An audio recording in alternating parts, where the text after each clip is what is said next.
Angie Bettelma, des actualités uniques, dynamiques et renversantes dans le journal TV. Cyberbike est compatible avec votre console Wii ou PS3. Disponible de suite chez Batimax 1 à 1 pour un prix remisé à 240 000 arrières. Offre valable jusqu'à l'épuisement de stock. Batimax, la qualité au meilleur prix.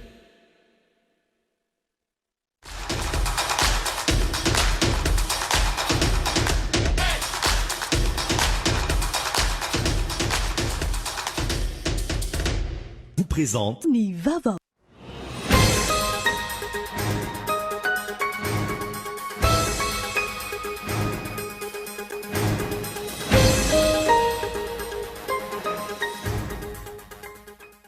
Antoy andrano fakanambavanyireo roapolo mianadava roroy tamin'ny raha Apollo 21 teny nosy. Androany nindroso tamin'ny fanadihadiana lalina anireo voaroroy ny mpitsara. Tsy ampy ny pirofo nentin'ny mpitory o ny mpisolo vava. Lanina sy mpantsina teny amin'ny antenimero-olona androany ny LFI 2024 nisan'ny tebika nahitsiny olona ho tombontsoan'ny vahoaka malagasy. Zava-dehibe amin'ny fanantanterahana ny politika mpanjakana izao teti-bola izao ho ny lolo Madagasikara. Nidina andalambe ireo mpianatra eny amin'ny cité Ankatso voalohany alina ary amin'itoy tamin'ity androany ity vokatry ny fahatapahan'ny rano.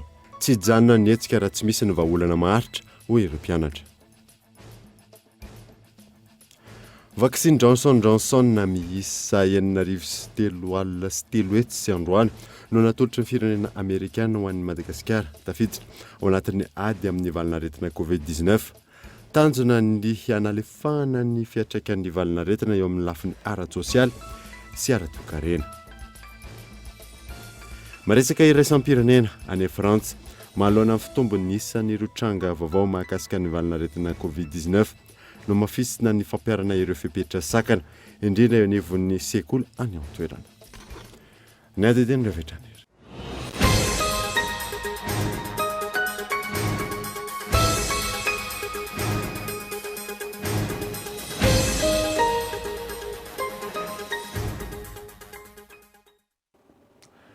Manatry ny arava tompoko lasy tompoko fotoana vaovao eto amin'ny Akolo TV Nasanoary anaraka izany hatramin'ny farany. Nanamboatsika ny vaovao dia nitoy androany fakanambavany ireo roapolo mianadava roroy amin'ny raha Apollo 21 teny anosy. Androany no nirosy tamin'ny fanadihadiana lalina anireo voaroroy ny mpitsara tsy ampy kosa ny pirofo nentin'ny mpitory ho ny mpisolo vava ny alarina izao. Ira fanoharana baolina no nankafa ny fitsarana teo amin'ny fitsarana Elokabe Vavatsotra ny fanadihadiana mahakasika ny rara fikasana amon'ny filoham-pirenena na ny Apollo 21. Ity farany izay fantatra fa adidony kotrika ity raharaha ity. Nanomboka tamin'ny 7 ora sy sasany maraina ny fitsarana ary tamin'ny 7 ora mahery 17 minitra no nanomboka ny fanadihadiana natao tamin'ny era fanoharana baolina. Ny ato tamin'ny 12 ora sy sasany ary nitoy indray tamin'ny 2 ora sy sasany ary tsy ny farana raha tsy tamin'ny 10 ora ariva teo. Tsy manana pirofo ireo mpitory amin'ity raharaha ity hoy ny mpisolo vava fa ireo torina indray no mitondra pirofo. Tsy anjara ministère public no mitondra ny pirofo eny eo amin'ny lalàna moa zany atao amin'ny procédure rehefa mitsara ohatra zao anazy ny mitondra pirofo hoe reto olona reto tonga meloka. Fa zava-misy amin'izao fotoana izao dia ny mpitory mitondra ny pirofo dia ny pirofo hoentin'ny mpitory no hoentin'ny ministère public hoe hanamarina hoe diso tokoa reto olona reto. Ka zay nataoko fa hoe tsy diso ny ministère public monsieur Paul fa avalio izy fa tsy manino zany satria sahirana be izy zareo amin'izao fotoana izao tsy hitazay pirofo hoentina satria maivana be ty raharaha ity.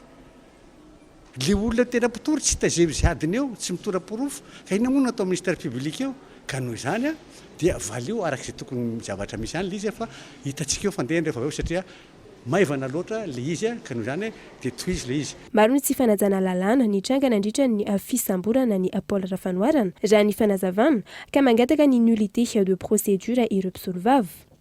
Izy mbo gendarme mahafantatra an'izy hoe ahoana ny olona manao perquisition tsy misy mandat de perquisition rehefa maka entana tsy misy taratasy hoe lazaina fa izao dolo ny entana lalainay dia zany izy tsy rariny zany ka angatahako mbo foanana le perquisition natao tany sy ny zavatra rehetra atao fa tsy rariny tsy ao anatin'ny lalàna ary tsara dalàna mihitsy. Zay zany le hoe iverina fe tsara dalàna hoe mahatonga le fahamalena be teo reny.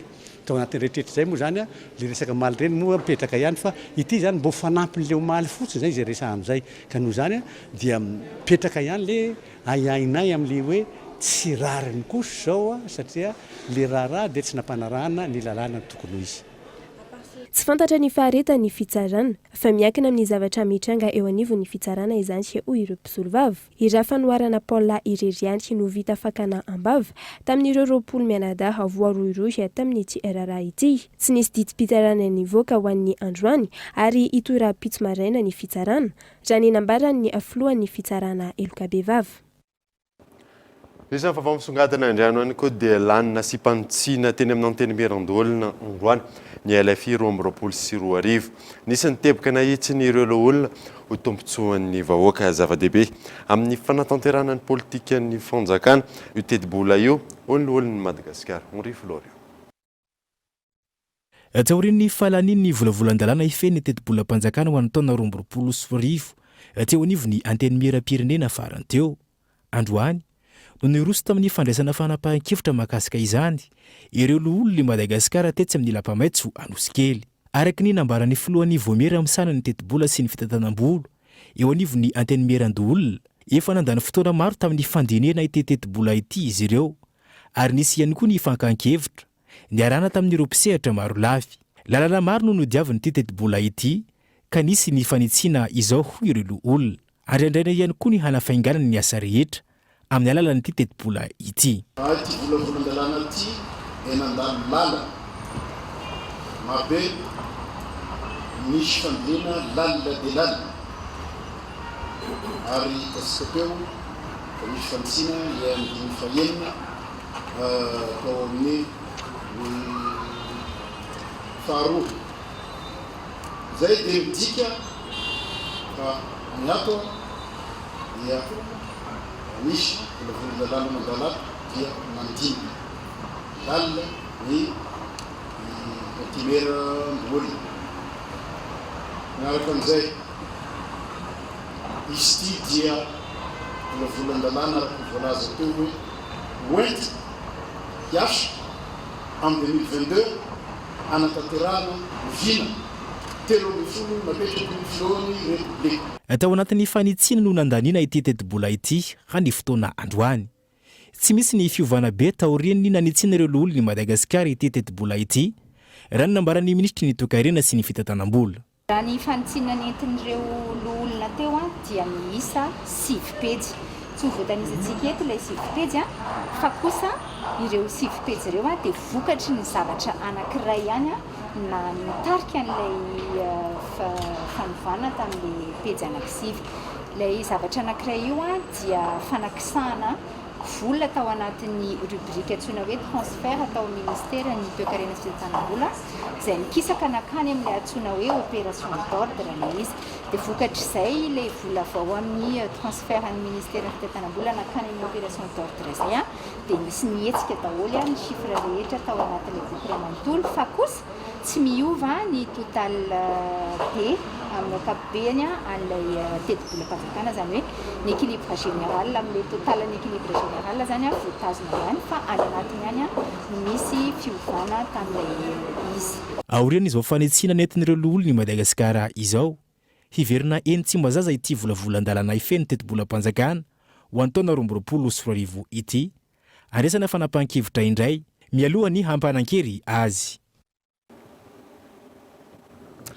Nampitombo ny fanoherana ny momba ny filoha-vaovaon'ny CENI antondra valikafatra mahakasika izay ny lohan'ny Madagasikara tamin'ity androanyity Ivrishara. Taoriana nindren'ny filohan'ny Repoblika Nandriana Artsedo Reta Farsella ho solotenany eo anivon'ny CENI araka ny didim-panjakana laharana 1/2024 tsipika 5 sy 1997 Novambra. Lano filohan'ny Voamera-pirenena Mahaleotena misana ny fividianana indray ny tenany raha nivoka-pividianana omaly. Raha nampitombo ny aiainy antoko politika maro indrindra mivondrona anatin'ny fanoherana ny momba io. Nanamafy ny maharadalàna ny fananganana ny rafitra ny loholon'ny Madagasikara. Ara-dalàna izy nofidiana fa tsy nitendrena. Dikan'izay institution ara-dalàna amin'ny CENI. Zareo manao anao na tsy hanao zony zany. Tsy manao izy zony zany. Zony tanteraka ny tsy hanao fifidianana. Fa ny fifidianana tsy maintsy misy ary tsy maintsy mandeha. fa zondry zareo zany zony ny miteny zony ny manohitra fa tsika kosa mandeha foana na izany na tsy izany mila mitondra fanavaozana ny fomba fiasa mpikambany seni hoy ny fanazavana ny anatanterahana fividianana marina mangarahara sekeny rehetra no andrasana anehoana ny tena safidim-bahoaka mitona 3 izy miteny hoe biometrika sy tsy biometrika manana teknisianina atsika fa izahay dia manolotsaina hoe alefatsika ny fifidianana tafapetraka nareo miasa fa tateraka soamantsara ny fifidianana izay hatrehatsika manomboka amin'ny 2023 mba ho fifidianana ekeny rehetra afaka mirotsaka ny rehetrarehetra malalaka ny fifidianana fa tsy dia hoe izay mitabataba mitatasiaka eraky ny arabe no ekeny vahoaka tokony farana araka izany ny ady hevitra entina mahakasika ny senio ny fanazabana vokatra azo tsapahitanana amin'ny fanatsarana ny raharaha-pividianana no andrasana analavirana ny korotana ny fanesina ndritra ny fividianana teto amin'ny tany sy ny pirenena lavamavao hafa kosa indray dia nidina an-dalambe ireo mpianatra eny amin'ny cité Ankatso voalohany alina ary mitohy tamin'ity androany ity izany vokatry ny fatapahan'ny rano tsy hijanona ny hetsika raha tsy misy ny vahaolana maritra hoy ireo mpianatra eo ny nasaina ny famoro ireo mpianatra tao amin'ny cité Ankatso 1 alina tokony ho tamin'ny 7 ora vokatry ny fatapahan'ny rano sy ny tsy fahatongavany citerne mpamatsy ireo bombonina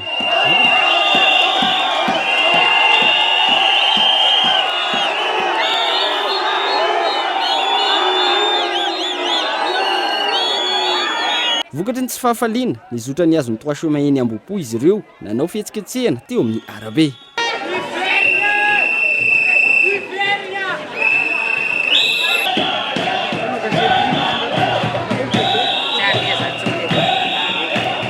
efa tsy mety aminay io olana rano tanareo vahaolana takombava ty isika manao hetsika zay mpianatra dia hoe vahaolana takombava no amenareo anefa matsina ny bombonina io rehefa mijanona le raha anaty 3 andro dia rehefa avy eo tsy mamatsy indray nareo ka tsy ekenay ty vahaolana takombava ataonareo isanandro ty ka vahanareo olany rano olo jiaby rano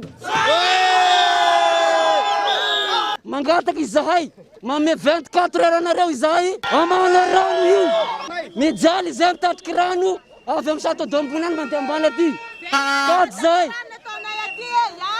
mila rano anaty trano izahay dia asehonay manomboka izao raha tsy mahita vahaolana faran'izay haingana ianareo indrindra fa ny Zirama zay tompona andraikitra amin'ny Zirama fa hiagravy ity resaka rano ity raha hiandrasanareo ny mpianatra etika dia mila tsarano tsy matory fa amiratsaka miroagny rano mandeha amin'ny rano ohatrany pipinja zakely dia ambara zany fa tena sy rano mandeha etiky ary fizaliana ho an'ny mpianatra le rano nefa zany zavatra ilainy olona tonga teny an-toerana ny mpitandro filaminana tokony tamin'ny 7 ora sasany alina saingy nanohy ny hetsika hatrany ireo mpianatra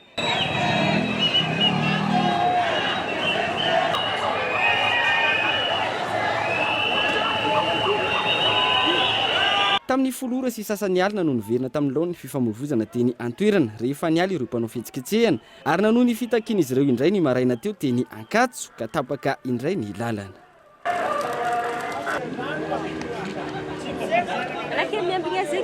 ny andro ny tompona andraikitra avy amin'ny ministeran'ny rano sy avy amin'ny Jirama ireo mpianatra saingy sy tonga teny an-toerana ireto farany fa ny avy amin'ny Croix no niezaka nandabona ny toetra rà ny mpianatra izay nilaza tamin'ny mitatao vovonana fa tsy hijanona ny hetsika raha mbola vahaolana vonjy-tavanandro no raisina resaka rano aloha zany efa nisy moa zany ny famatsiana rano amin'ny alalan'ireo camion citerne marobe efa niescortena polisy niasa tamin'izany zahay hatry ny alina teo koa raha mato ministra teo anatin'izay zavatra zay izao tolona zao tsy mijanona raha tsy mandeha daholy ny pompe ety fa sy bombonne zay lazalana izy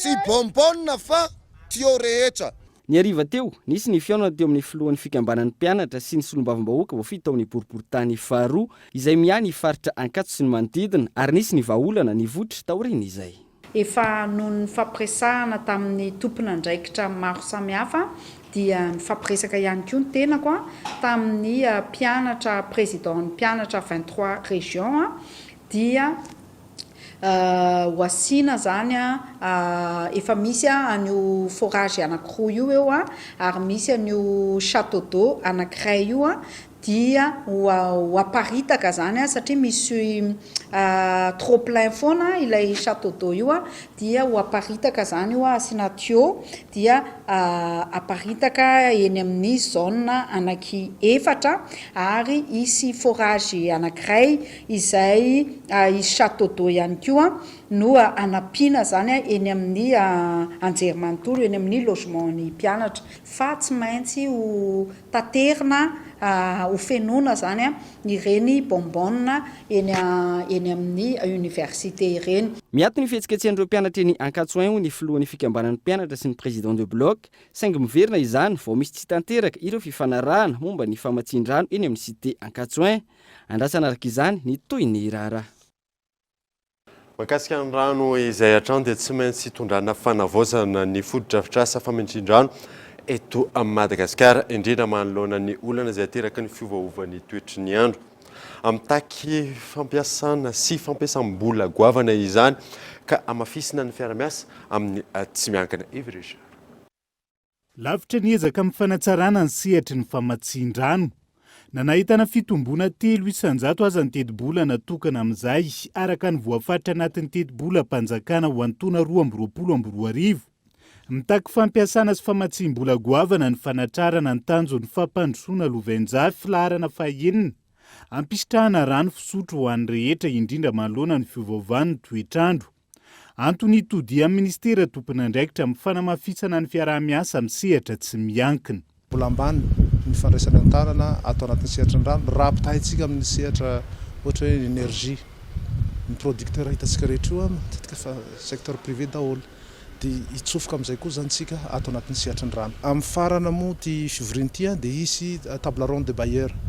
Table ronde io zany no ahafahana hoe présenter ny action prioritaire dia ny partenaire tsirairay zany misaligny arakaraka ny domaine ananany avantage compétitif zany en termes d'expertise et ny allocation zay disponible moa zany. Avec orientation tsika makany amin'ny développement ny PPP mba hoentina manome rano fisotro sy ny fanadiovana. Tsy azo dia tsy hita ny olana manodidina ny lafo ny famatsin-drano hoy ny mpiara-miombonantoka. Isa misedra olana manokana ny sokajon'olona marefo indrindra ny zaza mambehivavy. Zava-dehibe araka izany ny fanatanterahana ny jeritodiky ny asa vita amaritana ny teboka lara-pamena amin'ny famahana ny olana. Tsy hisy magia ao fa ny tena ilaina hita amin'izao revue zao dia ny fahazotoana sy ny fahafahan'ireo mpiara-miombonantoka sy ny ministera maneho fa vonona izy ireo hitady vahaolana. Averiko ihany tsy misy magia io fa na nisa tokantrano ary dia mila koa manao vaindon-draharaha. Raha andeha etsena le ramatoa inona ny eny an-tanany vola hividanana anana, vidanana kapokam-bary azo asorina tsara mihitsy ny sigara sy ny parakin-dramose fa avadika jerrycan na rano anankiray sy savony. Tsotsotra be le izy fa tsy ny mpitondra fanjakana ihany no atsona hanao ilay ezaka fa nisa tokantrano koa. Androany no nanao jeritodiky ny asa vita mahakasika ny sehatry ny famatsin-drano, ny fidiovana sy ny fanadiovana amin'ny ministera sy ny mpiara-miombonantoka ary mpisehatra isa-tsokajiny. Raha tsy toerana ny firenena raha ny mahakasika izay hatreto. Raha ny antotanisa avy amin'ny Mix Antona 7-22. Tsy voavatsy rano fisotro madio ny 7-20 malagasy. Tsy manana fotodrafitrasa afana amin'dio indrindra ny fanasana tanana ny 7-70. Izany hoe malagasy 2/4 ihany no manana fahafahana manasa tanana amin'ny rano sy savony. Tontolon'ny fahasalamana kosa indray dia vaccine Johnson miisa 903 androany no natolotra ny firenena Amerikana ho an'ny Madagasikara tafiditra ao anatin'ny ady atao amin'ny valinaretina Covid-19. Tanjona ny analefahana ny fiantraikan'ny valinaretina eo amin'ny lafiny ara-tsosialy sy ara-toe-karena fanadina. Ahina ankehitriny ny fiverenan'ny fianaky ny valinaretina Covid-19 eto Andrenivohitra raha nambaran'ny tompon'andraikitry ny fahasalamana manoloana ny tsy fanarahana ireo fipetrasakana. Miankina amin'ny fandraisana andraikitry ny rehetra ny ahafahana misoroka ny fiparihan'ny valinaretina indray raha ny fanazavana.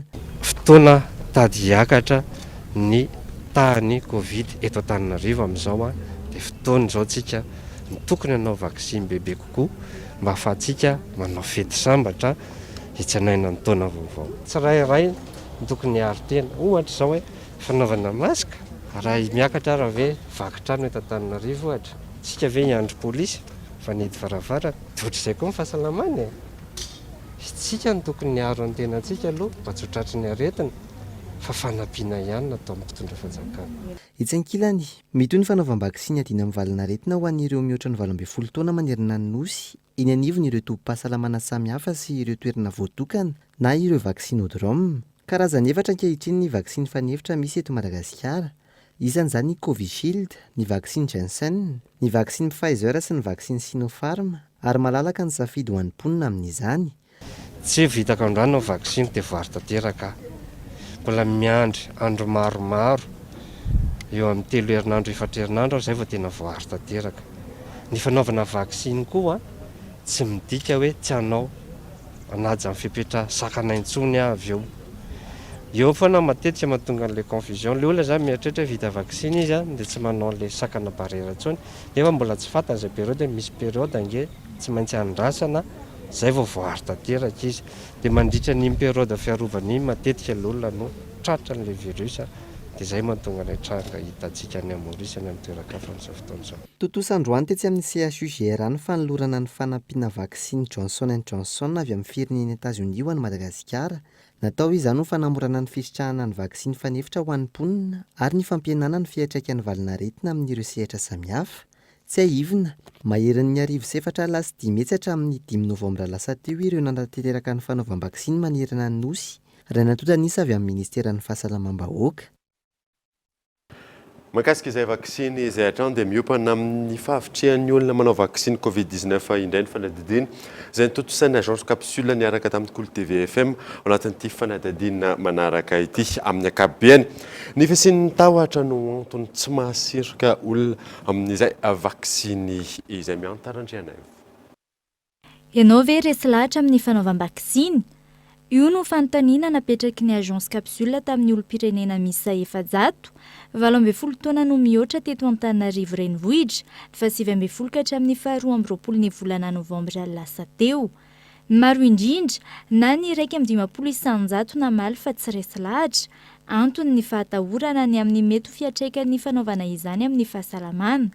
70 isanjato ny laza fa resy lahatra mba hiarovana ny vatany sy ny manodidina manoloana ny fiparihan'ny valanaretina Covid-19 ary ny 10 isanjato ny laza fa tsy resy lahatra ary kamo hanao vaksiny. Araka io valim-panadihadina io, maro no mbola matahotra manoloana ny fanaovam-vaksiny, isan'ny anton'izay ny tsy fampiny fanentanana raha ny fanazavana. Eo alohan'izay le matahotra ny fanaovana vaksiny izay dia mety vokatry le resaka henony be da be na ny zavatra hitany.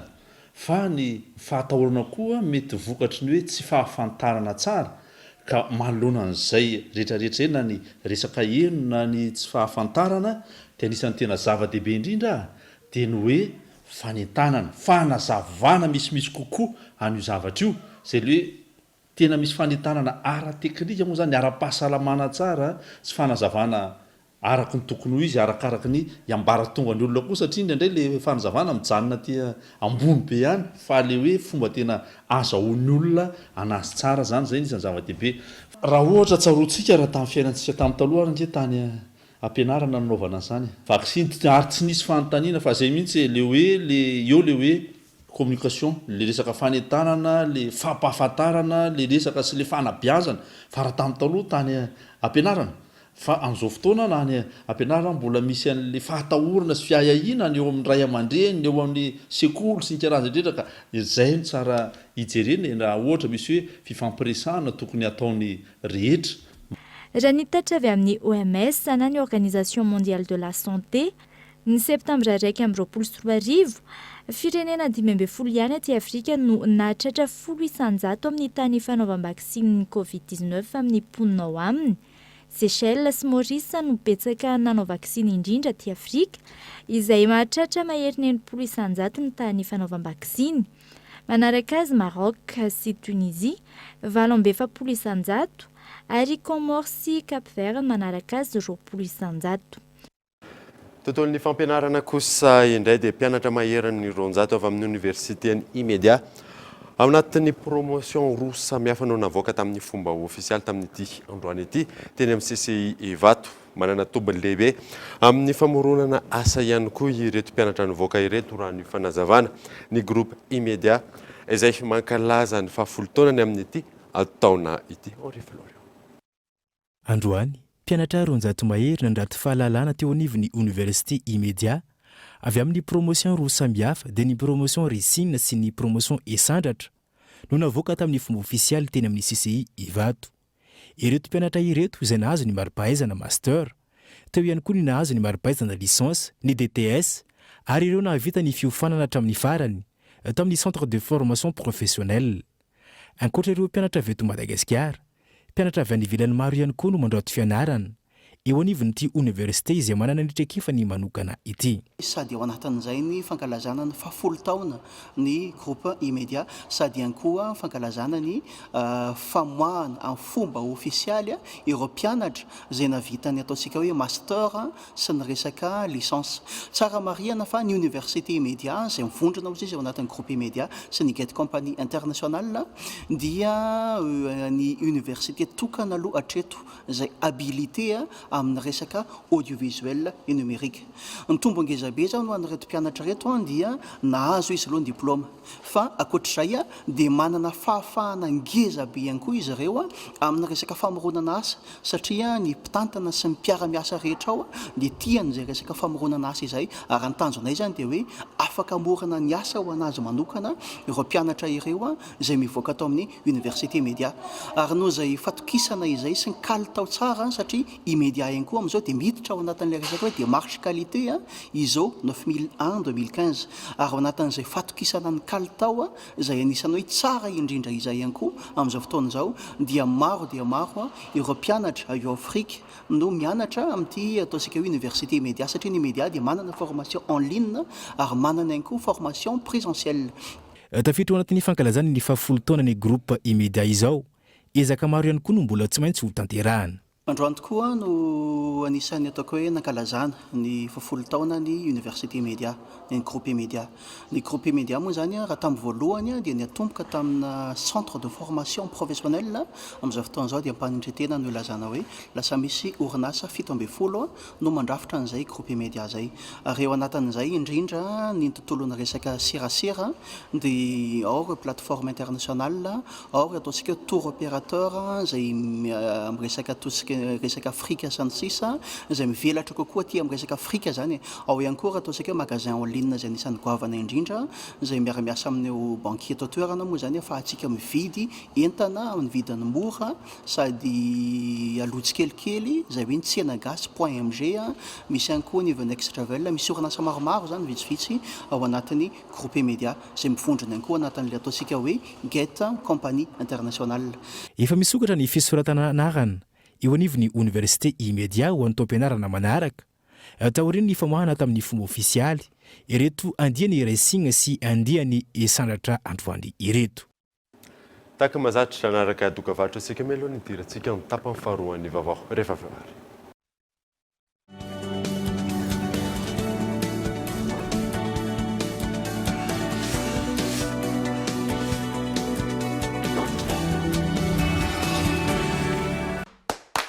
2 fois plus de data pour le même prix. Avec Telmanet One Day, maintenant tu as 300 mégas au lieu de 150 mégas avec Envoul, toujours à 1000 arrière.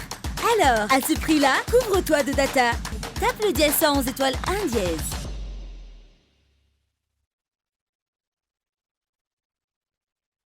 Une source d'énergie qui répond à vos exigences, un groupe électrogène fiable et performant, silencieux et économique. Optez pour Greaves Power, les groupes électrogènes numéro 1 en Inde depuis 1859, dotés de moteurs et alternateurs robustes, proposent une puissance de 5 à 2500 kVA. Un vrai rapport qualité-prix pour 1 million de groupes vendus en Inde. Disponible uniquement chez Batimax ou sur le site web www.batimax-mata.com. Greaves, animé par la passion, guidé par la technovation. Les meilleurs amis pour la vie.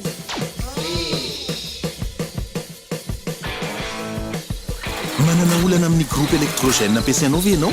Aza mampiasa ireny groupe sarotra velomina sy manahirana ireny tsony. Ny vahaolana dia M-Top. M-Top dia amin'ny vidiny mirary, mafy, mateza ary tena azo antoka. Facilitez-vous la vie et soyez gagnant sur toutes les lignes avec une large gamme de produits. Yes. M-Top, faire la différence. Distribué par Rucodis Saralalan.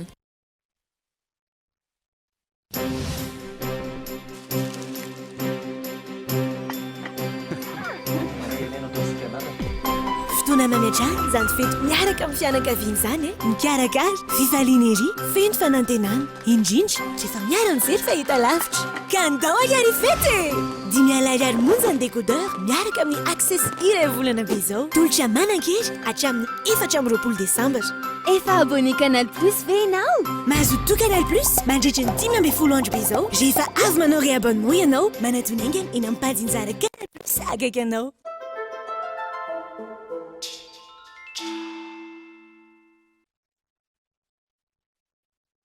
Moi, j'ai ma passion. En tant qu'étudiante, étudier à distance me permet aussi de réaliser d'autres activités. En termes de qualité ou de professionnalisme, je mise pour le CNAM. Nos diplômes sont sanctionnés par un diplôme d'État français de renommée internationale et est reconnu par la fonction publique. Maintenant, choisissez parmi nos formations et rejoignez-nous.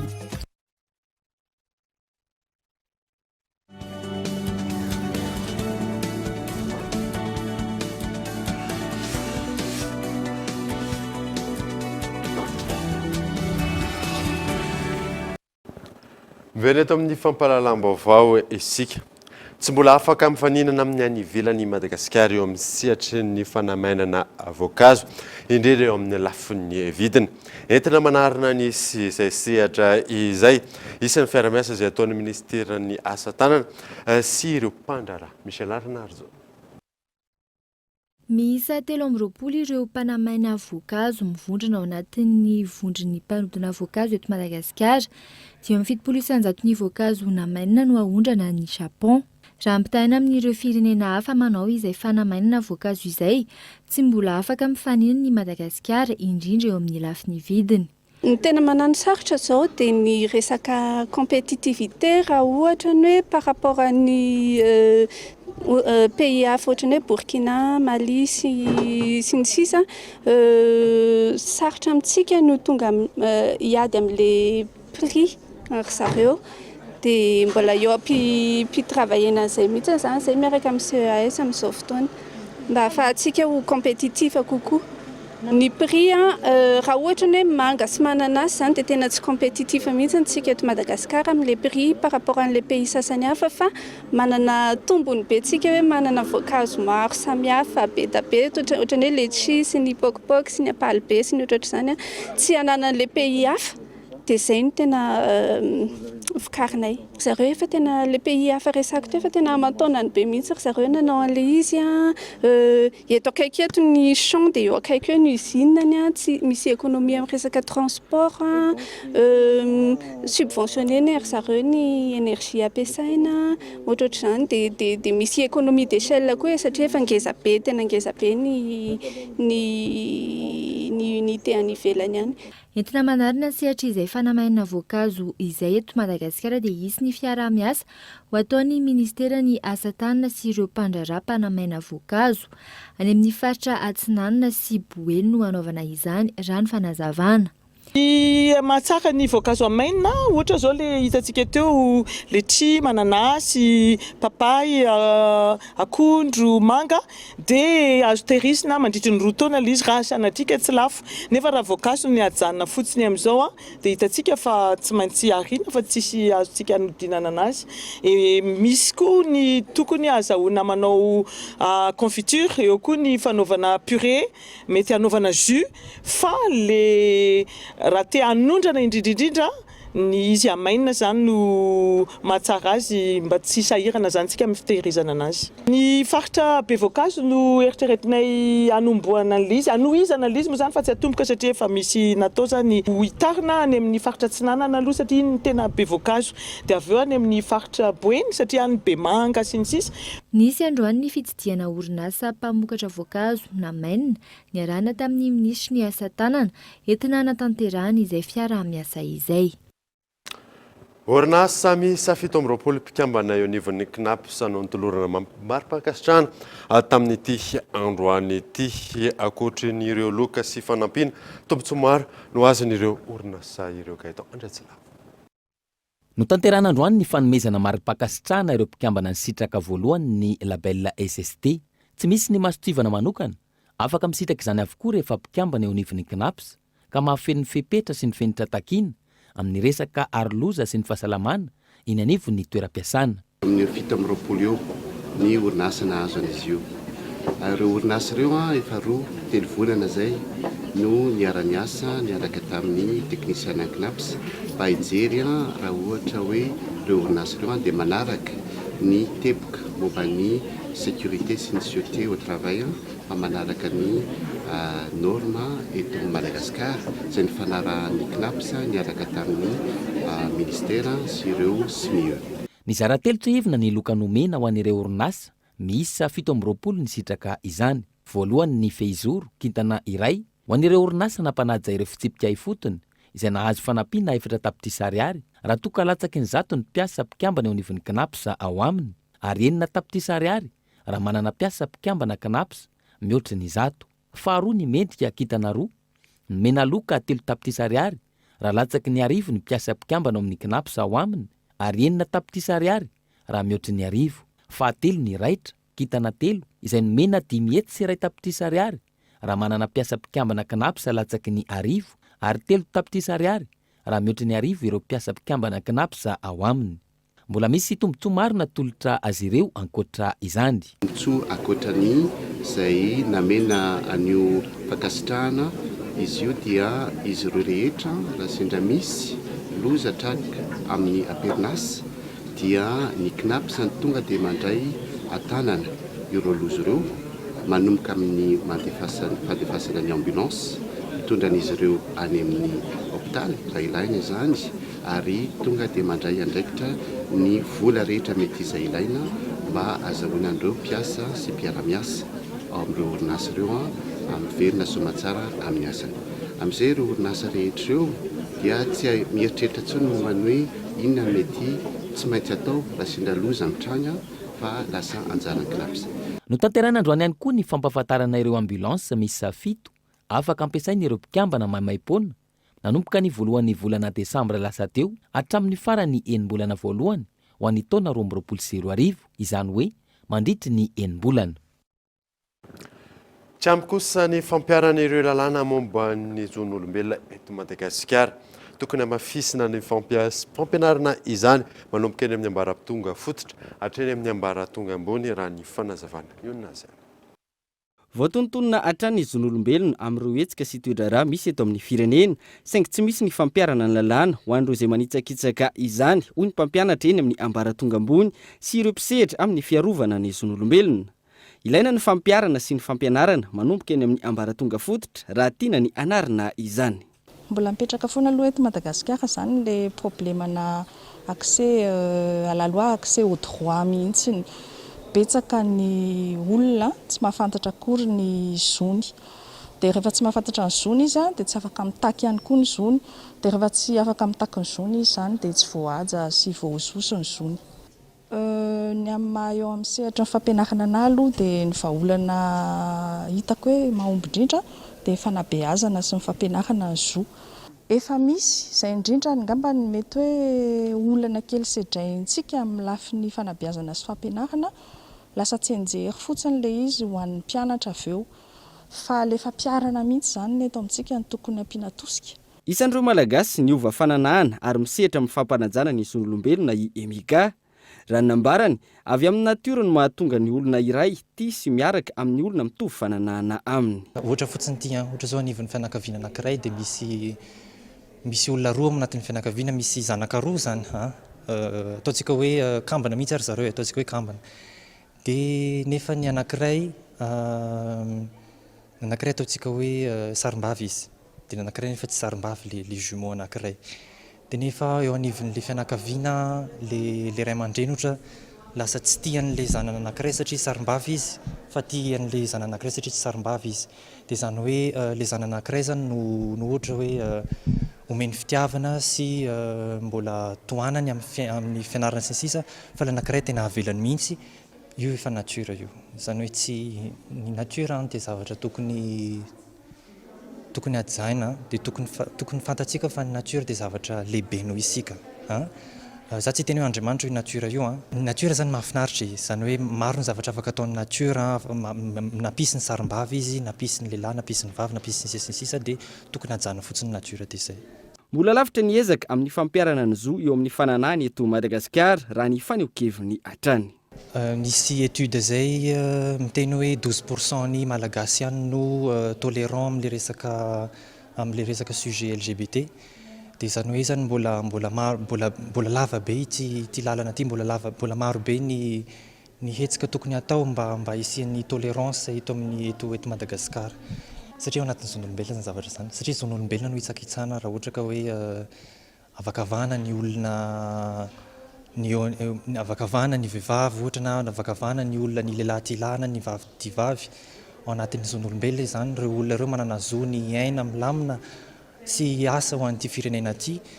Dia nefa raha manavakavaka an'zareo tsika dia lasa mihena indray nefa ny olom-pirenena dia tsy handroso mihitsy Madagasikara. Zay mahatonga an'le izy hoe mila atao ity ady ity zany. No tanterana androany ny master class ho an'ireo mpianatra eny anivon'ny anjerimanontolo sy ny symposium manerana tamin'ny fiarahamonim-pirenena mpiaro ny zon'olombelona izay karakarainy ny firenena mikambana. Tontolon'ny fitaterana kosa indray dia amin'izao ankatoko ny fety izao mampiasa ny lalana azo alehy sy ny ora ahafahana manao izany ho an'ireo mpitarika sarety ny commune Antananarivo renivohitra. Aorenan'izay dia roso amin'ny fanasaziana izy ireo ho an'izay mini mandika izany Gaëtan Andresilavo. Araka ny didim-pitondrana ny iraika amin'ny 30 Mey 2024, voarara ny fifamezivezen'ny sarety amin'ireo toerana maromaro eto Antananarivo renivohitra, indrindra amin'ireo faritra misy ny lapa ny fitondram-panjakana. Misy ny faritra tena tsy azo ivezivezena na amina ora manao ahoana na amina ora manao ahoana. Ohatra zao ny faritra misy ny lapan'ny fitondram-panjakana eny Ambotsoro ohatra na eny Antaninarenina, ireny toeran'ireny dia tsy azo ny sarety ivezivezena na amin'ny ora inona na amin'ny ora inona. Ny Soraka tsy azo ivezivezena, ny Antsahavola tsy azo ivezivezena. Misy toerana maromaro izay voarakitra ao anatin'ity noty fampatsiahivana ity zany ireny toeran'ireny. Misy ihany koa ireo ataontsika hoe lalana azo ivezivezena fa ao anatina ora voafetra zany. Raha tsy hivina ny ora azon'ireo sarety ifamezivezena eny amin'ireo toerana efa voafaritra ao amin'izany, ny maraina amin'ny 10 ora hatramin'ny 12 ora atoandro ary ny hariva amin'ny 2 hatramin'ny 4 ora tolakandro. Ivelan'ireo ora voalaza ireo, tsy tokony ahitana sarety mivezivezy intsony, isorohana ny fitohanana, indrindra amin'izao ankatoky ny fety izao. Ampatsiahivina le izy mba ho tadidin'ny rehetrarehetra sy ho hajain'ny be sy ny maro ary mba tsy fanomezantsiny rehefa tonga ny fotoana andraisana ny fanapahan-kevitra hirosona any amin'ilay sasy. Eto zany dia fampatsiahivana nataon'ny eto anivon'ny fiadidinan'ny tanànan'Antananarivo manomboka eto isy ny fidinana ifotony eny amin'ny lalambe ho ataon'ny tompon'andraikitra anaovana ny antsointsika hoe fanentanana na sensibilisation fa fotoana voafetra ihany zay. Dia ao aorianan'izay tsy maintsy hiroso any amin'ny fanasasiana ny eto anivon'ny tanànan'Antananarivo. isy araka izany ny fidinana ifotony ataon'ireo tompon'andraikitra eo anivon'ny komuna Antananarivo renivohitra anaovana fanentanana amin'ireo lalambe. Aorian'izay iroso amin'ny fanasaziana ireto farany ho an'ireo izay minitsy tsy manaraka ny fandaminana napetraka ka mety hafaratra amin'ny fanagiazana ny sarety. Tontolon'ny golf kosa indray dia ny 9 Desambra hatramin'ny 5 Desambra izao ny fifanana iadina ho tompon-dakan'i Madagasikara 2024 ho an'ny taranja golf. Akoatry ny fifananana avinany ampiroboroboana sehatra ny fizantany amin'ny alalan'ity taranja ity raha ny fanazavana Abraham Randriamanana. Vonina mifandraisana ny fifananana iadina ny ho tompon-dakan'i Madagasikara eo amin'ny taranja golf 2024 ankehitriny etsy amin'ny golf Diorovan-dakana raha ny nambara ny tompon'andraikitra. Fifananana izay eo ambany fiahin'ny Federasiona Malagasy ny taranja golf. Misy 5 ireo sokajy ho an'ny mpilalao mandritra izany izay ahitana ny kategoria professionnel, homme, dame, super senior mixte ary ny junior mixte. Ankilan'izay tanjona ny ampiroboroboana ny sehatra ny fizahan-tany amin'ny alalan'ny golf raha ny fanazavana.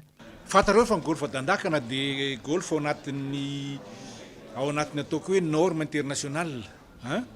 Zava-dehibe koa milalao amin'izany golf zany satria teto daholo ny tournoi international rehetra no natao. Ary fifaliana lehibe koa satria nietsika makany amin'ny province moa hitanareo fa dia somaro injakenjana ihany rehefa atao hoe ny tournoi dia tena maro dia maro ny mpifaninana. Fifaliana lehibe ho anay koa zany amin'ny fédération no mandray mpifaninana maro amin'ny fifaninanana io. Nomboka misokatra izao dia efa taitra mihitsy izay satria araka ny teniko teo hoe le golf dia anisan'ny fototra anankiray arezaka anankiray miaraka amin'ny ministèren'ny tourisme sy fizahantany ao anatin'ny fampandrosoana ny firenena. Ny 14 ny volana Desambra izao no fantatra ny fitsipika napetraka ho an'ny fifaninanana raha ny nambaran'ny mpikarakara. Misy 20 ireo ny soratra anarina ho an'ny amateur ary 20 ho an'ny sokajy matianina. Ny herinandro avy izao kosa no hifarina ny fandraisana ny anaran'ireo mpandray anjara. Ny formule moa zany dia tsotra kely amin'ny tenenana satria hoe izay kely kapoka indrindra no mandresy. Ary izay atao anatina andro anankitelo. Le andro anankiray moa zany 18 ro ny ataony isan'andro. Zany hoe au total 54 ro ka izay olona kely kapoka indrindra anatin'izay 3 andro izay no mandresy ny championnat Madagasikara. Na dia ny ato kely ary aloha ny compétition ny olona ny lalao ihany ary ny parcours koa moa efa tsara amin'izao ka manaritra toy ny olona manao entraînement fa hita ihany moa satria fantatrao ihany fa le facteur pression rehefa tonga ny fifananana lehibe moa dia milalao ihany koa zany amin'ny fandehan'le mpilalao ka araka ny tenen'ny président teo hoe tsy fantatra mihitsy hoe iza no andresy satria tena malalaka ny lalao.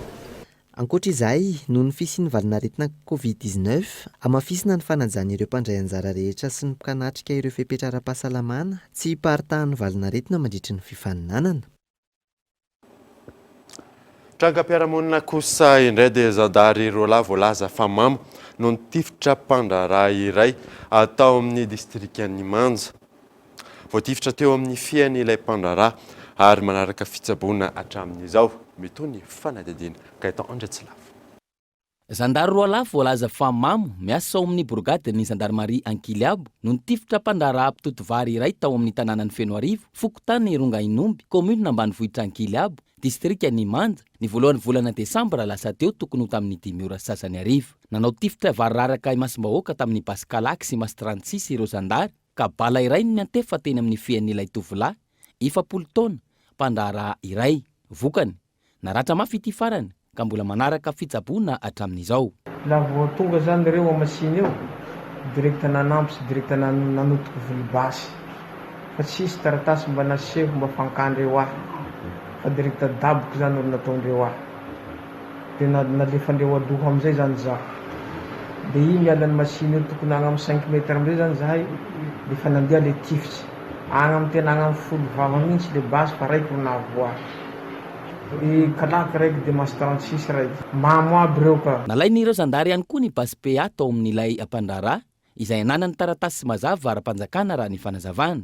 Fa eo zany voatifitsindreo amin'izay dia kinarikindreo zany le posiko dia nalaindreo amin'izay zany le PA amin'ny posiko dia napoapokindreo dia niteny amin'izay zany ireo nanao contrat amin'ny CB ndreo fa hoe namaly hono aho nefa eo tsy namaly fa rozy zany ro napoakan'le PA so mody atao hoe zao ro namaly nefa eo tsy namaly fa voa.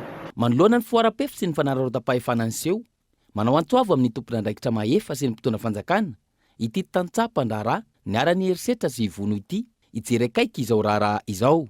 Mangataka ihany koa izy ireo ny anenjehana ara-pitsarana ka anasaziana ireo izay meloka. Ny tranga tahaka izao izay tsy ahivina fa manala ny fatokisany mponina ireo mpitany filaminana ary mampirongatra ny fitsaram-bahoaka. Mitoy ny fanady adiana hahafantarana izay tena zava-mitranga marina mahakasika ity tranga ity, hoy ny eo anivon'ny Zandary. Tontolon'ny dia kosa indray dia avadika ho dia mihaja ireo dia malagasy toy ny kilalaka, salegy, basiesa sy ny maro hafa hoy ny eo anivon'ny federasiona malagasy sy ny dia ara-panatanjahantena sy ny dia mihaja dao Andriatsirava.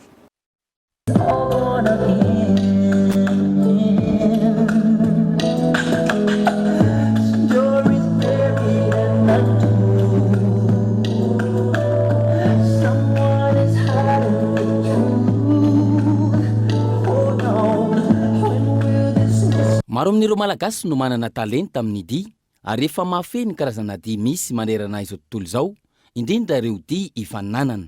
Tonga amin'ny atao hoe fahaizana mifehy ireo dia maromaro izay atao hoe ifaninanana sy lalaovina eran-tany. Izany hoe efa manondroso makany amin'izay sika satria tsara ho fantatra ihany koa mantsy eo anatrehan'ny fahaizan'ny malagasy mandia fa efa maro ny mahay mampiseho ny mahay izy azy. Tafiditra ho isan'ny dia ifaninanana ny dia ara-panatanjahantena sy ny dia mihaja izay manomana ny tompon-daka ho an'ny taona 2024 ankehitriny. Ankoatran'ny fifaninanana, maro amin'ireo dia malagasy ihany koa raha ny fanazavana no afaka avadika ho dia mihaja.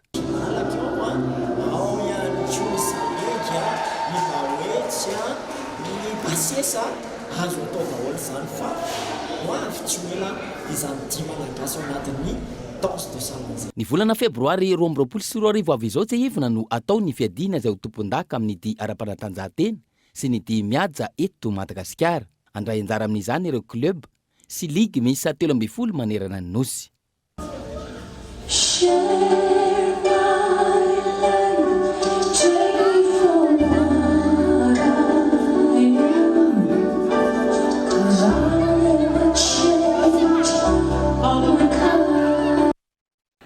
Maresaka iraisam-pirenena kosa indray dia any Frantsa manoloana ny fitombony isan'ireo tranga vaovao mahakasika ny valinaretina Covid-19 no mafisina ny fampiaran'ireo fepetra sakana indrindra anivon'ny sekoly any amin'ny toeran'ny fanadina. Ny farany herinandro lasa teo namoaka fanambarana ny minisitra ny fahasalamana ny Frantsa mikasika ny fipaharian'ny variant Omicron maneran-tany. Isan'ny voakasika izany any an-toerana ankehitriny izay nahitana trangana variant Omicron miisa 520. Matanjaka ary mora mifindra raha ampitaina ny variant delta ity variant vaovao ity raha nambaran'ireo manam-pahaizana. Manoloana io, manintana ireo mponina natateraka ny fanaovam-bakisiny tompon'andraikitra ny an-toerana. Nanomboka ny sabotsy lasa teo, nisokatra ny fanaovam-bakisiny ho an-tsindrona fanoteliny ho an'ireo zokiolona. Ankilan'izay, fepetra noraisina ny fanataterana ny vakisiny ho an'ireo ankizy 5-12 taona manomboka ny tapakety volana desambra ity. Raha ny fampitam-baovao, mitohy hatreto ny asa fikarohana ataon'ireo orinasa siantifika mitady ny vakisiny fanefitra ity variant vaovao ity. Izay mamahana vaovao tamin'ity androany ity ankasitrahana naraka izany soafa tsara daholo tompoko.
vous a présenté Nivavo. Cyberbike est compatible avec votre console Wii ou PS3. Disponible de suite chez Batimax 1 à 1 pour un prix remisé à 240 000 arrières. Offre valable jusqu'à l'épuisement de stock. Batimax, la qualité au meilleur prix.